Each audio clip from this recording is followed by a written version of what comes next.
තමන්ගේ හිතේ තියෙන හැබෑම හැඟීම් හඟවගෙන තමන්ට දැනෙන දුක්ඛ බය වේදනාව හඟවගෙන ප්‍රශ්නයක් ආපුවාම ඔයා හිතනවා නම් ආයේ ප්‍රශ්නේ මට ආවේ හොඳකට. මම මේකේ පොසිටිව් පැත්ත විතරයි දකින්න ඕනේ. ඒකේ හොඳ විතරයි මම දකින්න ඕනේ කියලා ඔයාගේ සැබෑ සිතුවිලි මනස ඇතුළේ එන සැබෑ සිතුවිලි ඔයා හංග ගන්නවා නම් ඒකෙදි ඔයාට කවදාවත් හොඳක් සිද්ධ වෙන්නේ නැහැ. ඔයාගේ ප්‍රශ්නයකට ඔයාට හොඳ උත්තරයක් හොයන්න හම්බ වෙන්නේ නැහැ. ටොක්සික් පොසිටිව් මයින්ඩ්සෙට් එකක් ඔයාගේ ඇතුළේ ඔයා හදාගත්තොත් වෙන්නේ ඔයා තව තවත් මානසික ව්‍යාකූලතාවයකටපත් වෙනවා. ඔයා නොදැනුවත්වම ඔයාට ලොකු පීඩාවක් ඇති වෙනවා. මොකද ඔයා හැම වෙලෙම පොසිටිව් හිතන්න උත්සාහ කරන නිසා ඔයා දකින්න හදන නිසා ඔයාට ඔයාගේ ප්‍රශ්නේ අවංකව තව කෙනෙක් එක්ක කතා කරගන්න හොඳ සොලියුෂන් එකකට ඔයාලට යන්න බැරි වෙනවා.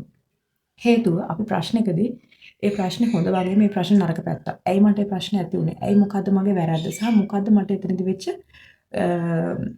ගැටලු ටික කියන එක ඔයාලට අවබෝධයක් තියෙන්න ඕනේ. සහ ඔයාගේ අවංකවම ඔයාගේ හිත ඇතුළේ ඔයාට ආපු හැඟීම් පිළිබඳව ඔයාට අවංක අදහසක් තියෙන්න ඕනේ. ඒක දුකක් වේවා, සතුටක් වේවා, බයක් වේවා, වේදනාවක් වේවා. ඒ ගැන ඔයාට හොඳ අවබෝධයක් තියෙන්න ඕනේ. එහෙම නැතුව ඒ දේවල් හංගගෙන මම පොසිටිව් ඉන්නවා කියලා කිව්ව පමණින් ඔයාව වෙහෙසටපත් කරගන්න ඔයාට හොඳ සොලියුෂන් එකක් නැතුව යනවා මිසක් ඔයාට ඒකෙන් ලැබෙන දෙයක් නැහැ කියන එක මතක තියාගන්න.